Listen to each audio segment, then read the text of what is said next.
Hey guys, welcome back my YouTube blog. So guys, आज मैं आपको 2023 लेके जा रही हूँ क्योंकि आज मैं आपके साथ एक ऐसा क्लिप शेयर करने वाली हूँ जो जो हमारे घर से जुड़े हुए हैं। और इसमें बहुत सारा मस्ती मजाक जो भी होता है शादी विवाह में वो सब इसमें जुड़े हुए हैं, सब इसमें ऐड है। सो गाइस, वीडियो के एंड तक बने रहना। और ये हमारी बहन की शादी का जो क्लिप है शादी वाला वो है, तो प्लीज़ गाइस इसे सपोर्ट करना, सब्सक्राइब करना और वीडियो को अच्छी लगे तो लाइक ज़रूर कर देना। तो बने रहना हमारे ब्लॉग के एंड तक। तो यहाँ पे जो है कैमरामैन लहंगा और लड़की का जो सरबानी होता है ये सब लेके चले गए थे खेत, और वहाँ पे बहुत ही अच्छा फ़ोटो शूट किया। और लड़की का ज्वेलरी जो होता है मेरी बहन का वो भी लेके चले गए थे, और वो भी बहुत ही अच्छी तरह से शूट किए थे खेत में। और रिज़ल्ट आप देख ही सकते हो कितना उम्दा कैमरामैन था, कितना बेहतरीन। और जितने भी मेकअप के सामान होते हैं वो सब लेके चले गए थे खेत, और आराम से इसका जो है जो भी शूटिंग था वो करके फिर हम लोग को रिटर्न दे गए थे।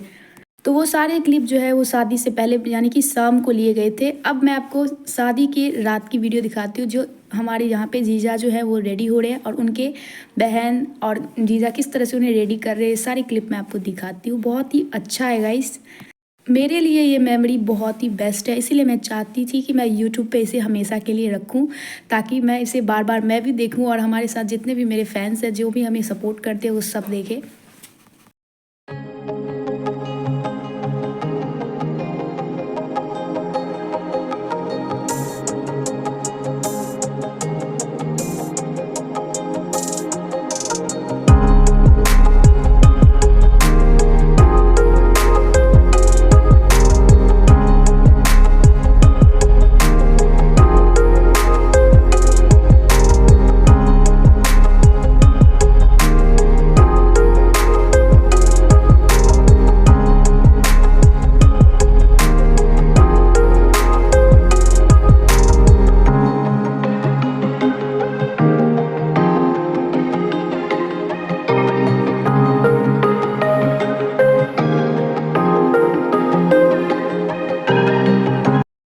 तो फाइनली जो है उनके परिवार वाले जो फ़ोटो शूट था शादी की रात में वो हो गया है। अब आती है चुमौन की बारी। तो जब तक ये नहीं होगा तब तक शादी कैसे होगा भाई। तो मिथिला की तो ये सबसे बड़ी परंपरा रहा है, चुमौन करते हैं 5 बड़े जन मिल के शादीशुदा। मैंने एक चीज़ हमेशा इसमें नोट की हूँ, इनके मेरे जीजा के जो बड़े जीजा जी है वो इतने काम में इतने व्यस्त हैं कि कहीं भी उनका अच्छी तरह से फ़ोटो आया ही नहीं है भाई। हर जगह उनकी चंचलाहट जो है वो हमेशा रहता है बरकरार। ऐसा लगता है कि सारा शादी का प्रेशर उन्हीं पे है, और ये बात सही है कि उन्हीं पे सारा प्रेशर था। कहीं भी फ़ोटो शूट भी किया तो हमेशा बोलते ही रह गए। बेबी इतना शांत है बगल में, आप देख सकते हो। हाँ, ये भी मान सकती हूँ कि बड़े जीजा है तो प्रेशर तो ऑब्वियसली होंगे ही होंगे उन पे, क्योंकि बड़े जीजा कहने में भी होता है कि बड़ी बहन पिता के माता के समान होते हैं। और ये सब उनकी बहन है जो उन्हें चुमौन कर रहे हैं। तो फाइनली यहाँ पे चुमौन का जो प्रोसेस था वो कंप्लीट हो चुका है। जो छोटे छोटे मिथिला की विधि हैं शादी से पहले जो होता है ये सब, उसके बाद हमारे भाई गए थे। इसे मिथिला में हाथ धरना बोलता है। तो जब तक ये नहीं होता है तब तक हमारे झाजी जो है वो हमारे यहाँ नहीं आ सकते थे, तो कोई एक इंसान उन्हें लेने के लिए जाते हैं। और भाई उसके बाद क्या हो रहा था मेरे को खुद भी समझ नहीं आता कि क्या सब हो रहा है। बिहार की तो सिस्टम ही कुछ और ही है, और वैसे भी मिथिला में बहुत ज़्यादा विधि है। और हमें लगता है कि ऐसे ही राम जी की भी शादी हुए होंगे, और भाई वो भी सोच रहे होंगे कि कहाँ आ गए। और बहुत सारे कैसेट भी बनाए कि वो भी छुगुंत रहते थे कि ये सब क्या कर रहे हैं ये लोग। तो वही हाल हमें भी देख के ही लग रहा है कि ये जो बनाने वाले जो विधि है वो कौन थे, कौन इतने छोटे छोटे जो बातें हैं वो इतने गढ़े हैं बैठ के शादी में ये होना चाहिए, शादी में वो होना चाहिए। मुझे बहुत हंसी आती है ये सब देख कर। तो ये काम हो गया। उसके बाद जो है मेरे जीजा का मम्मी जो है वो उन्हें गला लगाते हैं, और ये शादी से पहले किए जाते हैं। गला लगाने के बाद थोड़े बहुत रोते हैं, उसके बाद अपने बेटे को विदा करते हैं कि जाओ दूसरी घर की बला उठा के ले आओ। भाई बला तो नहीं कह सकती मेरी बहन को, मेरी बहन के जाने के बाद वहाँ पे बहुत ज़्यादा खुशियाँ ही खुशियाँ हैं। सो आई होप अच्छा ही हो हमेशा। बट फाइनली हमारे जीजा जी जो है वो गाड़ी में बैठ चुके हैं, और फाइनली शादी करने के लिए हमारे घर पे आ रहे हैं। और मैं आपको एक बात बता दूं कि ये शादी जो है वो मेरे गांव में ही हुआ है। जैसे एक ही गांव में हमारी बहन भी हैं और हमारे जीजा के घर भी हैं, तो थोड़े ही दूर में ये शादी हुए थे और बहुत ही इंटरेस्टिंग था इसीलिए। सोचो, गांव का ही दूल्हा और गांव का ही दुल्हन, कितने ज़्यादा भीड़ होंगे इस चीज़ को देखने के लिए। तो वही हाल था हमारे घर में। तो बहुत सारे फटाका फुटाका फूटते उठते देख रहे हो आगे। और उसके बाद जो है हमारे जीजा हमारे घर यानी कि हमारे टेंट हाउस में आ चुके हैं जहाँ पे उनकी शादी होगी।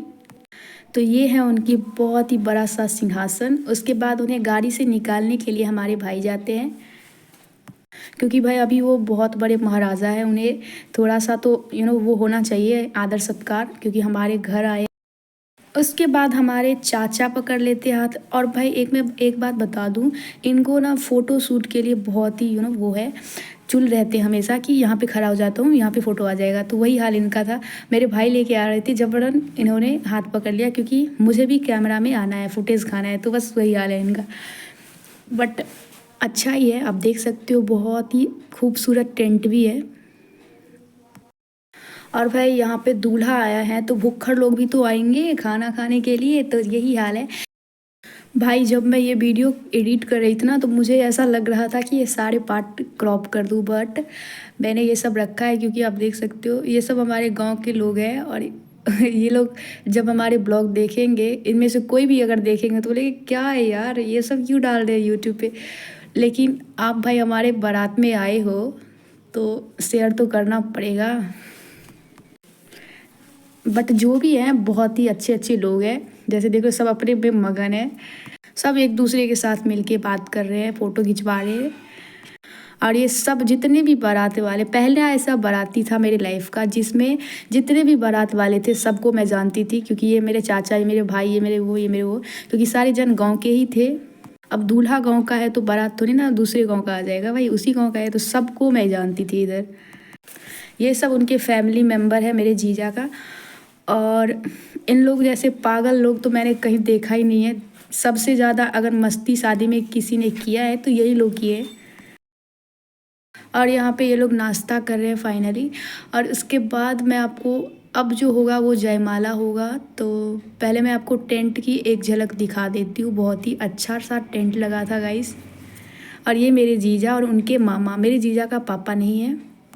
और ये ऊपर का बैकग्राउंड देख लो भाई साहब, कितना अच्छा लग रहा है देखने में। मतलब ये लोग का अलग ही चल रहा था। ये लोग 2-3 ब्रांच को ऐसे कैप्चर कर लिए हुए थे और अपने ही दुनिया में मस्त थे मेरे जीजा की फैमिली।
भाई साहब फाइनली इन लोगों का ड्रामा ख़त्म हुआ और मेरी बहन की एंट्री हो गई।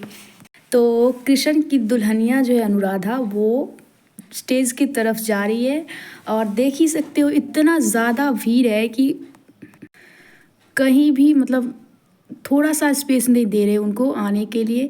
फिर भी कैमरा मैन है भाई, वो तो अच्छे से ले ही लेंगे, लेकिन बहुत पीछे में इतना ज़्यादा धूमसाई मचा हुआ था और दूल्हे उठ गए दुल्हन को देखते ही। भाई शादी के एक दिन बाद में मैं अपने जीजा से पूछी कि मतलब आपको पहचान में आ गई कि ये आपकी ही दुल्हन है? तो बोलती है मैं तो देखी तो मैं सोच रही थी कि भाई मैं किससे शादी हो रहा है। मैं तो मतलब मेरी बहन जो है हमेशा नॉर्मल ही रहती है, ज़्यादा मेकअप वेकअप नहीं करती है। और उतने श्रृंगार में जब उसको देखे ना मेरे जीजा फर्स्ट टाइम, तो वो शॉक थे कि मतलब किससे शादी हो रही है यार, ये तो अनुराधा है ही नहीं। तो ये बात जो है मेरे जीजा शादी के एक दिन बाद मुझे बताए थे कि हम तो पहचान ही नहीं रहे थे। मैं तो शॉक्ड हो गई थी यार, किससे शादी करा है, देखा ही किसी और को और शादी किसी और से नहीं हो रहा है। लेकिन आप देख सकते हो बहुत ही बेस्ट जोड़ी है हमारे जीजा और मेरी बहन की, और उन दोनों की जमते भी बहुत ज़्यादा है। मतलब दोनों की सोच बहुत ही, समझ ही सकते हो, दोनों की सोच बहुत ही सेम है, तो इसीलिए उन दोनों को जमता बहुत है। और आई होप पूरी लाइफ इसी तरह से दोनों की जर्नी चलते रहे, अच्छी तरह से हंसते खेलते मस्त। तो ये स्टेज पे जयमाला जो है वो हो चुका है, और ये इनकी बहन है छोटी वाली और ये मेरी बहन है बड़ी वाली। तो दोनों स्टेज पे थे और मैं नीचे से देख रही थी, और समझ सकते हो मेरे पे क्या बीत रही होगी उस वक्त। मेरे को नहीं चढ़ने दिया गया था ऊपर, और मेरा मन भी नहीं था क्योंकि भाई सारे लोग गांव के ही थे और हमारा मन बिल्कुल भी नहीं था कि हम उन लोगों को फेस करूं। तो बहुत ही अच्छा लग रहा था यार ये मोमेंट। तो अभी मैं ये सब इसीलिए शेयर की क्योंकि आज जो है 1 साल हो गया है और हमारी बहन की आज एनिवर्सरी है। तो एनिवर्सरी के शुभ अवसर पे मैंने ये सारे क्लिप, सारी मेमोरी आप लोगों के साथ शेयर की हूँ। तो आप लोगों को पसंद आ रही हो तो ज़रूर सब्सक्राइब कर देना। और मैं बोली थी आपको कि बहुत ज़्यादा भीड़ है, और मैं ब्लैक ड्रेस में थी, और देख ही लो बहुत ज़्यादा भीड़ है गाइस, बहुत ज़्यादा। मतलब टेंट में उतना लोग आ भी नहीं पा रहे थे। इसके बाद जो है दूल्हे को खाना खिलाया जाता है। तो हमारे भाई लोग बहुत ज़्यादा मस्ती कर रहे हैं हमारे जीजा के साथ, और उनको खाना दिया गया है खाने के लिए। भाई खाना दोगे लेकिन खाने का टाइम भी तो दो उन्हें। इतने ज़्यादा गप्पे लड़ा रहे थे, मतलब उन्हें मजाक करते टांग छेड़ रहे थे ना, तो वो खा भी नहीं पा रहे थे बेचारा, इतना शर्मा रहे थे। और ये लगभग मिथिला में सारे दूल्हे के साथ ऐसा ही होता है। और ये हमारे घर के लेडीज़ ग्रुप है भाई, देखो मेरे मामी मम्मी बहन, बहुत सारे चाचियाँ भरी हुई है हमारे घर में भी लोग। भाई कुछ भी कहो, ये वाले जो मिथिला में फेमस है ना, वो कहीं नहीं है, कहीं नहीं। तो ये हमारे बड़े जीजा जो है वो हमारे छोटे जीजा को लेके आ रहे हैं, और ये ब्लैक ड्रेस में जो दिख रही है लड़कियां वो मैं हूँ, और ये बाकी 4 जो हैं वो सब हमारी दोस्त है। तो मैं आपको बता रही थी कि मिथिला की जो सबसे फेमस चीज़ है वो यही है, शादी के परिछन। और इसमें जो होता है गाइस, लिटरली मैं आपको वॉइस नहीं सुनवा सकती क्योंकि इसमें सॉन्ग ऐड है, और कॉपीराइट आने की वजह से मैं सॉन्ग को म्यूट कर दी हूँ। लेकिन बहुत ज़्यादा मस्ती होता है यहाँ पे, कम से कम आधा घंटा टाइम लिया जाता है, और इतना ज़्यादा मस्ती होता है इसका कोई जवाब ही नहीं है। तो हमारी बड़ी बहन जो है वो हमारी बहन की विद करी बनी थी, तो वही सारा विद करेगी। जो भी दूल्हे का दुल्हन का विद होता है वो सब हमारी यही बहन करेगी।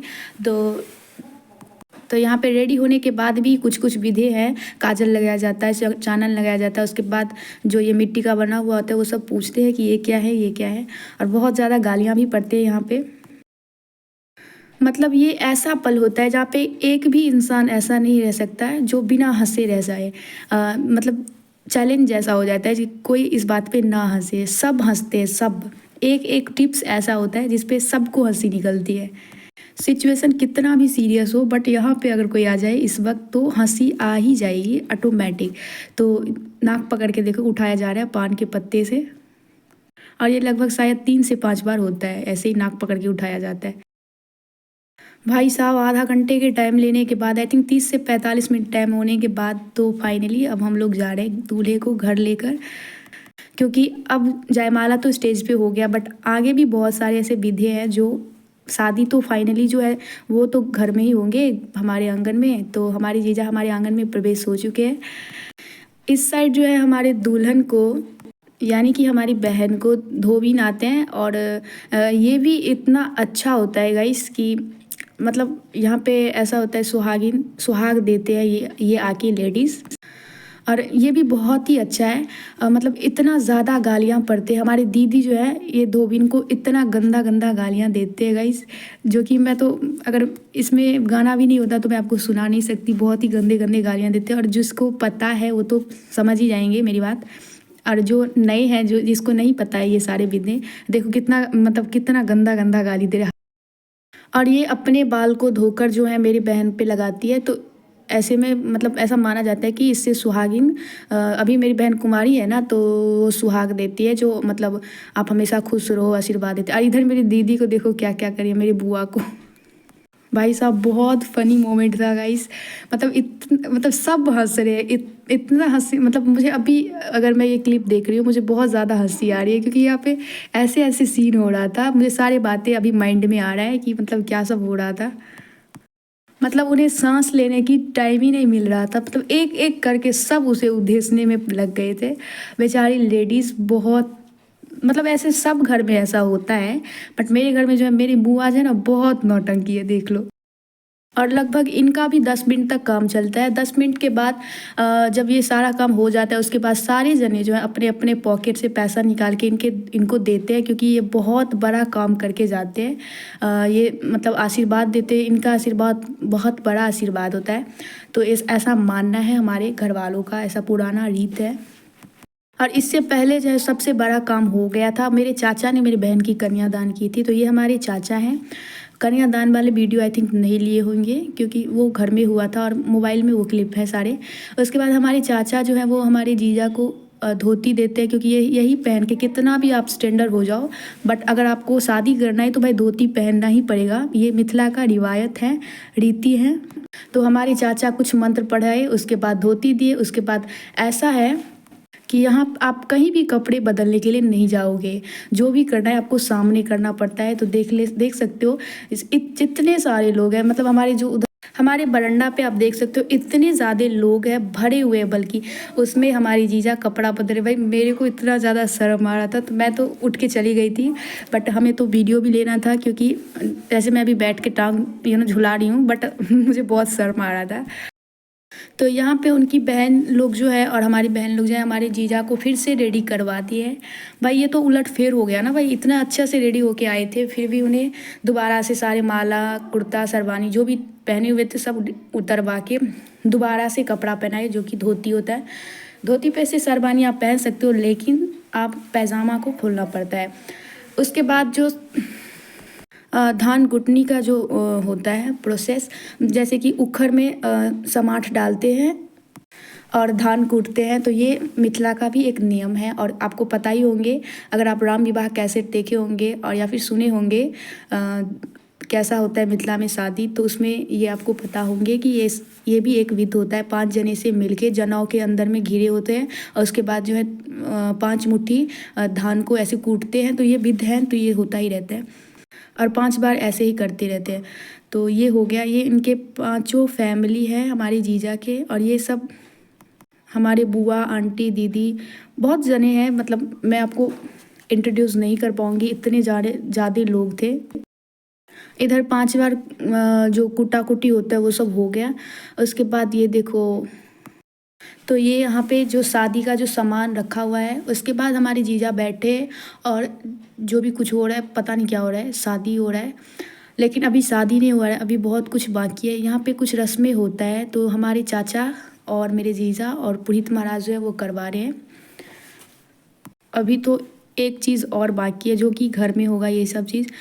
तो लेकिन ये है क्या, ये हमें याद नहीं आ रहा है। लेकिन ऐसा कुछ हुआ था, ये भी कुछ रस्म ही है आई थिंक। तो ये सब होने के बाद मैं आपको ले चलती हूँ घर के तरफ, जो घर में अब होने वाला है गाइस। बहुत ही मज़ेदार है, क्योंकि यहाँ क्या हो रहा है मुझे समझ में नहीं आ रहा है। बहुत देर तक हुआ, लेकिन मेरे को समझ में नहीं आ रहा, कुछ हो ही रहा होगा, क्योंकि इतने छोटे छोटे विधि व्यवहार हैं ना भाई, मेरे को दिमाग से निकल जा रहा है। अभी याद नहीं आ रहा है कि ये क्या है। पूछूंगी मम्मी से, ज़रूर बता देगी, बट उतना टाइम भी नहीं है। तो इसके बाद जो है यहाँ पे बहुत देर बैठने के बाद हमारे जीजा आते हैं नैना जोगिन करने के लिए। और यहाँ पे हमारे दी जो है वो हमारे बुआ जो है वो सूप सॉरी क्या बोलते हैं उसको बियन जो होता है उसको पीट रहे हैं। और ये भी कुछ रस्म ही है भाई, मतलब हद है, इतना ज़्यादा रस्म है, इसका कोई जवाब ही नहीं है। देख सकते हो कुछ कुछ पूछते हैं कि आप कहाँ से आए हो, आप क्या करने आए हो, आपके पिता का नाम क्या है। उसके बाद है दूल्हा यहाँ पे अपने दुल्हन को चूज़ करती है कि ये मेरे दुल्हन है और ये कोई और है। और साइड में मैं बैठी थी और उसके बाद जो है एक साइड में मेरी बहन बैठी थी। और उन दोनों में से दूल्हा को चूज़ करना होता है कि बीवी कौन सा है, और देखना होता है कि मतलब मेरे जीजा में पकड़ कितना है, कि मतलब पहचान कैसे लेते हैं कि ये बीवी है। तो 3 बार ऐसे ही किए, तो लेकिन हमारे जीजा पहचान गई कि मेरी बीवी जो है इस साइड बैठे हुए हैं। और इस गेम में मैं ओवर हो चुकी हूँ, साइड हो चुकी हूँ। और दुल्हन जो है मतलब एक बार तो हो गया था, जो भी देखी हुआ था वो तो स्टेज पे हो गया। बट ये वाले जो सीन है वो घर में ही होता है, ये कहीं और नहीं हो सकता है, ये भगवती के सामने ही होता है ये सब। उसके बाद उठाने के लिए मतलब कोशिश कर रहे हैं, लेकिन यहाँ पे एक खेला सा हो जाता है क्योंकि दुल्हन नहीं उठ पाती है। वो एक बार उठ गई तो उनके इशारों पे नाचेगी, तो इसीलिए सब मना करते कि नहीं उठ, वो कितना भी कोशिश करे मत उठ। उसके बाद मांग का जो है वो कुछ विधि होता है सिंदूर दान वाला। तो पहले मांग को नापा जाता है चांदी के सिक्के से। उसके बाद रसगुल्ले खिलाए जाते हैं कि मुँह मीठा करो और शादी के लिए चलो। तो हमारे जीजा निकल रहे हैं घर से, और मतलब जब जहाँ पे उनका शादी होंगे वहीं जा रहे हैं। भाई मेरा तो दिमाग इधर से उधर हो गया है। मतलब दुल्हन को तो कुछ नहीं करना पड़ता है, ज़्यादा मेहनत नहीं है, लेकिन दूल्हे को तो आप देख ही रहे हो कितने ज़्यादा रस्म करना पड़ता है। इतना आसान भी नहीं है शादी करना भाई।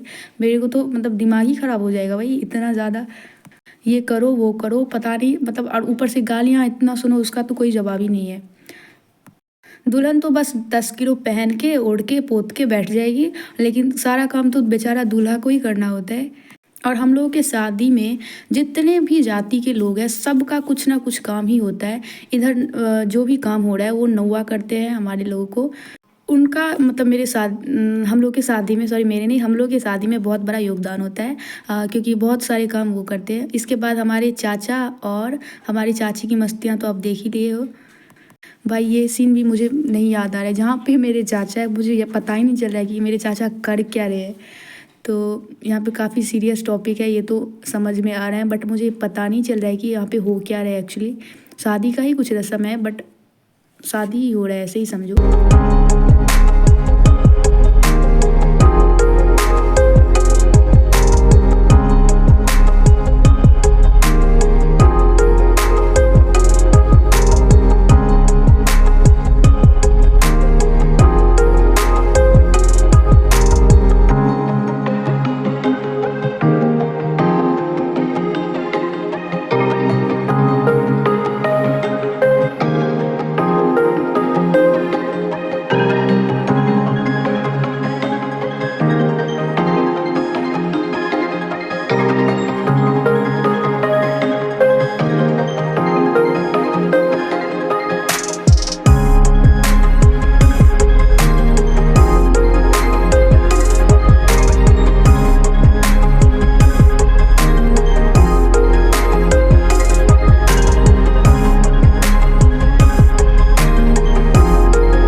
भाई मुझे ये सीन देख के याद आ गया कि यहाँ पे हो क्या रहा था एक्चुअली।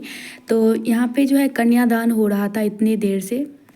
और आई थिंक ये शादी के जो सबसे बड़े इमोशनल चीज़ होते हैं ये वही होता है, कन्यादान करना। और इस वक्त सब इमोशनल हो जाते हैं कि मतलब आप बेटी जो है हमारे घर से दूसरे घर जाएगी, तो यहाँ से ये काम होना शुरू हो जाता है। और बहुत इमोशनल सीन होता है गाइस। तो यहाँ पे कन्यादान की काम जो है वो ख़त्म हो चुका है, अब शादी का काम जो है वो शुरू हो गया है।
अब बारी आती है लावा छिड़ियाने की। तो यहाँ पे हमारे भाई जो है हमारे बहन को लावा दे रही है, और उसके बाद जो देख रहे हो आप मतलब ऐसे छीट रहे हैं, और ये मतलब जितने भी लावा दिए जा रहे हैं वो सारे छीटे जा रहे हैं। और ये हम लोग को शादी के दिन ही हो जाता है। बहुत सारे लोगों को ऐसा होता है जब बेटियां मतलब विदा होने लग जाती है ना, दुरागमन जब होती है उसकी, उस दिन लावा दिया जाता है और ऐसे पाछे की तरफ फेंकती है। बट हम लोग के ऐसा होता है कि आगे की तरफ दिया जाता है, मतलब शादी की रात में ही, और इसे फेंका जाता है, जो ना छीटा जाता है। तो ये लावा छिड़ियाना, तो ये लावा छिड़ियाना वाले भी जो विधि है वो भी हो गया है, और बहुत ही बेस्ट था यार ये। मतलब ये सीन सब हमने कहीं भी मिस नहीं किया, हम हर जगह है ये इसमें। मतलब हमें सब बोल रहे थे कि चलो खाना खाने के लिए, लेकिन मैं नहीं गई। मैंने ये सारे सीन, हाँ मैंने वीडियो नहीं लिया, लेकिन मुझे देखना था कि ये सब कैसे होता है। और भाई नेक्स्ट बारी तो मेरी है ना, तो सारी ट्रेनिंग तो मैं पहले से ही लेना पड़ेगा, क्योंकि मैं कि जितना भी कोशिश कर लो आप दूसरों की शादी देख लो, बट दिमाग में उतना नहीं रहता है। दूसरों की शादी में बस चिल करना होता है। अपने शादी मतलब अपने घर के शादी में जितना प्रेशर होता है ना कि ये सामान किधर है, ये कहाँ है, मतलब बहुत ज़्यादा प्रेशर होता है। और ख़ास करके तब जब आपकी भाई और आपकी बहन की शादी हो। वही हाल मेरा था। मैंने इतने अच्छे से रेडी हुए थे, लेकिन मुझे वो सब इतना ज़्यादा मतलब इतना टॉर्चर कर रहा था गाइस, मैंने सब खोल के फेंक दिए। और बहुत ही सादी और बहुत ही सिंपल तरीके से मैंने सारे शादी को मतलब जितने भी एक एक विधि को मैंने अटेंड किया, और मुझे बहुत अच्छा लगा। भाई मैं कितना बोलूँ, मेरा मुंह दुखने लग गया है भाई। मैं इसीलिए कहीं कहीं पे म्यूज़िक डाल देती हूँ क्या, ताकि मैं सांस लूँ और थोड़ा सा रिलैक्स हो जाऊँ।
और फाइनली वो मोमेंट आ ही गया। 10 बजे से लेकर 3 बजे तक सारा काम होने के बाद जो है लास्ट में सिंदूरदान होता है। और 3 बज मतलब 3 साढ़े 3 बज ही रहा होगा जब ये सिंदूरदान हुआ, और फाइनली सिंदूरदान हो चुका है। और शादी का सबसे बड़ा इम्पोर्टेंट चीज़ जो होता है वो यही होता है। और गैस मैं अगर मैं बता दूँ आपको, तो मैंने अभी तक खाना भी नहीं खाया था शादी में। मैं सोची थी कि मैं पहले ये सब देख लूँ, उसके बाद जाऊँगी आराम से खाना खाने के लिए। और यहाँ पे हमारे साथ जितने मामी लोग हैं ना, वो भी लोग नहीं गए थे, तो इसीलिए हम भी नहीं गए थे। और मैं सोची थी कि शादी सब ख़त्म हो जाए, उसके बाद ही मैं खाना खाऊँगी। और इधर सिंदूरदान का भी काम जो है वो ख़त्म हो ही गया लगभग में। और सिंदूर देने के बाद लास्ट में जो विधि होता है वो होता है घूंघट देना। और ये हमारे जीजू के घर से जितने भी लोग आते हैं कुछ ना कुछ हमारे बहन को दे जाते हैं। तो ये वही सीन है भाई। शादी तो हो गया और लास्ट में उपहार तो भी आपको देना पड़ेगा। तो ये वही है घूंघट। तो इधर उनके मामा दे रहे हैं और हमारे जीजा उनके हमारी बहन के शरीर से हटा रहे हैं।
यार क्या बताऊँ, मतलब मुझे सब कुछ शुरू में तो बहुत बोरिंग लग रहा था, बट ये जो एंड वाला मोमेंट हुआ ना, ऐसे मेरी बहन हाथ पसार के बैठ गई और मतलब उस पे जो बारिश हुई सोने की चांदी की, मतलब अच्छे अच्छे ड्रेसिंग की, तो मतलब मुझे तो इस चीज़ के लिए सिर्फ शादी करने का मन हो रहा है भाई। बहुत अच्छा सीन था ये सब। और उस वक्त का माहौल भी बहुत हंसी मजाक वाले थे, क्योंकि हमारे जितने भी लेडीज़ ग्रुप उधर बैठे हुए हैं, हमारे जीजे की तरफ के जितने सारे लोग थे, उन्हें इतने गंदे गंदे गालियाँ दे रहे थे भाई। मिथिला में अगर गालियाँ ना दे तो फिर क्या हो भाई। समधिन को गाली और समधिन और समिध दोनों को इतने अच्छे अच्छे गालियाँ पड़ते हैं। वो तो आप अगर इन्जॉय किए होंगे कभी ये शादी बिहार की तो आपको पता ही होगा। और लास्ट में जो विधकरी चुमौन करती है, क्योंकि शादी घूंघट वो सब कुछ तो हो गया और शादी की प्रोसेस जो थी वो कंप्लीट हो चुका है गाइस। यहाँ पे चुमौन करते हैं 5 जने और ये मतलब लगभग 5 दिन तक चलता रहेगा। मोहक होता है, चुमौन होता है और ये चुमौन कंटिन्यू होता ही रहता है। इससे ये बहुत ज़्यादा शुभ माने जाते हैं।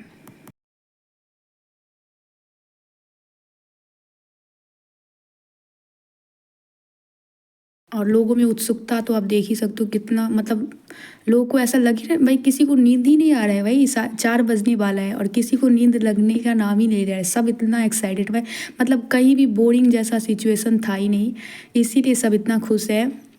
बहुत सारे घर में जो है बोरिंग बोरिंग सा लगने लग जाता है, क्योंकि लोग वहाँ पे नहीं होते। यहाँ पे इतने ज़्यादा लोग थे हमारे घर में, सबका एक दूसरे से मेल मिलाप होता रहा। बहुत अच्छा फ्रेंडली सब बन गए। बहुत मतलब बहुत हंसी मजाक मजाक वाले माहौल था और फाइनली शादी हो गए। अब जा रहे भगवती को प्रणाम करने, मतलब कि हमारी कुल देवी जो है उन्हें प्रणाम करके अब ये लोग कुछ अच्छे अच्छे फ़ोटो पोज करेंगे लास्ट में। लेकिन हाँ, एक यहाँ भी एक ट्विस्ट होता है एंड में। जब शादी करके ये लोग भगवती को प्रणाम करने जाते हैं, तब सालियाँ जो होती हैं वो गेट को इस तरह से छेक के रखती है। और ये आई थिंक बहुत ज़्यादा होते हैं। पैसा मांग करते हैं कि पैसा दो, उसके बाद आपको प्रणाम करके जाना होगा, क्योंकि जब तक आप प्रणाम नहीं करेंगे तब तक तो आप अंदर जा नहीं सकेंगे। तो ये रही हमारी कुलदेवी, जिन्हें हमारी बहन और जीजू प्रणाम कर रहे हैं। और ये है हमारे मतलब हमारी बहन का कोबर। यहीं पे 4 दिन रहना पड़ता है, नीचे ही सोना पड़ता है दोनों जनों को। बेड पे नहीं सो सकते 4 दिन। और यहाँ पे मोहक होता है 4 दिन। उसके बाद चतुर्थी होता है, पोखर जाना पड़ता है नहाने के लिए, नदी। उसके बाद से आप फ्री हो जाते हो, लेकिन 4 दिन आपको यहाँ पे घेर के रखना पड़ता है इसी कोहबर में। मतलब कि 4 दिन आप यहाँ से कहीं नहीं भाग सकते हो भाई, यहीं रहना पड़ेगा 4 दिन। अगर आपने शादी किया तो पहला मोहक जो होता है शादी के रात में वो दही से होता है। उसके बाद 4 दिन जो है खीर बनता है। और यहाँ पे फ़ोटो हो रहा है भाई, ये वाले फ़ोटो सब बहुत माइंड ब्लोइंग है। एल्बम में ये सब फ़ोटो हैं, क्योंकि 3-4 तो कैमरा वाले थे भाई, इसीलिए हर एंगल से लिए थे।